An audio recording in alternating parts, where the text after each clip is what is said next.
MUI kemudian menghimbau kita semacam itu. Karena apa? Karena takut sampai terjadi. Nah, oleh karenanya, kenapa di Yaman itu menjadi satu-satunya negara yang tidak terinfeksi dengan corona, gitu ya, sampai sekarang ya, dan semoga terus sampai akhir. Nah, selain daripada negara Yaman itu ada negara yang dijaga, yang memang sesuai dengan sabda Nabi SAW, nanti negara yang paling aman itu nanti Yaman. Suatu waktu akan datang seperti itu ya. Nah, dan ternyata sekarang sudah benar ya, sudah terbukti bahwasanya paling aman daripada corona ya di Yaman sekarang ini gitu.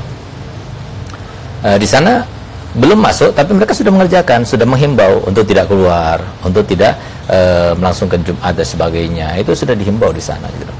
Nah, ini semuanya adalah sebuah antisipasi.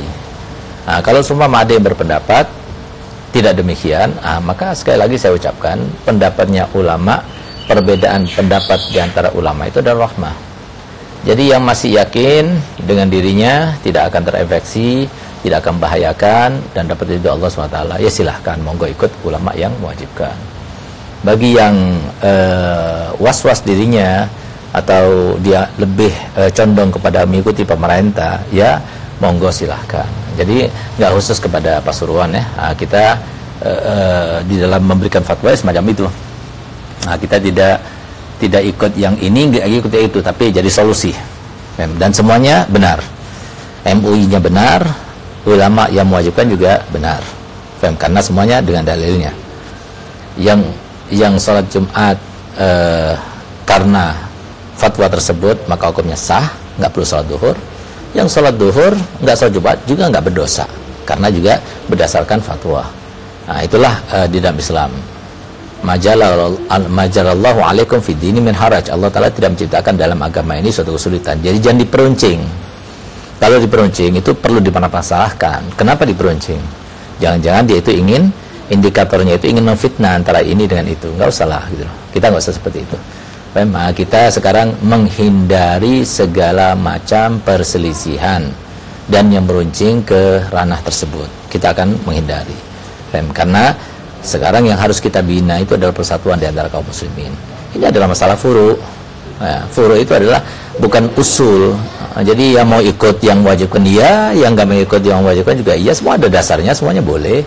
Sama seperti sahabat Nabi yang ketika mereka itu diperintahkan oleh Nabi SAW untuk sampai dalam suatu peperangan ya, untuk sampai ke tempat tertentu yang telah ditunjuk oleh Nabi SAW, dan jangan sholat kecuali tempat itu.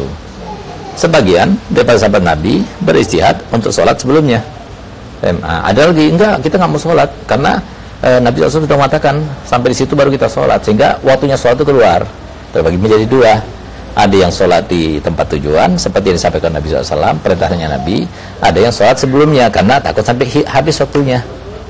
Nah, sedangkan himbauan Nabi itu maksudnya tujuannya supaya cepat-cepat kita, itu maksudnya. Tapi jangan sampai meninggalkan sholat, itu menurut yang pertama gitu. Nah, tapi setelah sampai di sana dikabarkan kepada Nabi SAW, maka Nabi SAW tidak menyalahkan yang satu, nggak menyalahkan yang dua, sama-sama tepat. Karena apa? Berdasarkan dengan istihad. Nah, itulah hakikat daripada perbedaan ulama. Jadi jangan usah beruncing. Yang mau sholat silahkan, yang nggak mau sholat nggak usah mempermasalahkan ya. Nah, jadi kita bersatu. Jangan sampai furu itu menjadi sebab akhirnya kita cekcok, kita berselisih, kita sodon, kita merendahkan ulama ini, ulama itu, sampai kita ngecap begini, begitu, nggak usah lah gitu, nggak usah. Mereka itu dengan dasar ilmu masing-masing.